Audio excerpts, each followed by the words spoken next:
పాలస్తీనాలో హమాస్ని అంతం చేశామని సంతోషపడ్డటువంటి ఇజ్రాయెల్కి అంత సీన్ లేదు.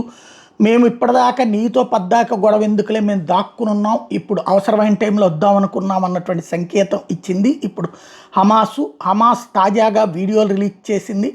తుపాకులు చేతబట్టి, మిషన్ గన్లు, స్టెన్ గన్లు చేతబట్టి జీబులలో తిరుగుతున్నటువంటిది.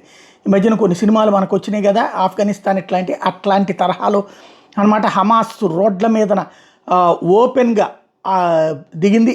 ఓ పక్కన ఇజ్రాయిల్ ఇరాన్ మీద దాడులు చేస్తుంటాం, ఇంకో పక్కన లెబనాన్లోని హెజ్బుల్లా మీద దాడులు చేస్తుంటే మేము బతికే ఉన్నాం, మాతో రారా చూసుకుందాం అన్నటువంటి తరహాలో హమాస్కి సంబంధించినటువంటి దళాలు ఇలా నడి రోడ్డు మీద ఆయుధాలు చేతబట్టి ఊరేగుతా సవాల్ విసరడం అన్నది సంచలనం సృష్టిస్తోంది. అంటే రాబోయే రోజుల్లో ఇప్పుడు వన్ ఫ్రంట్ కాదు, 4 ఫ్రంట్ల నుంచి దాడులు ఉంటుంది. ఒక పక్కన హౌతీ, ఇంకో పక్కన హెజ్బుల్లా, ఇంకో పక్కన హమాసు, ఇంకో పక్కన ఇరాన్. ఇన్ని దాడుల్ని ఫేస్ చేయాల్సినటువంటి పరిస్థితి ఇజ్రాయెల్ది అవుతుంది. అమెరికాది అంత ఉండకపోవచ్చు.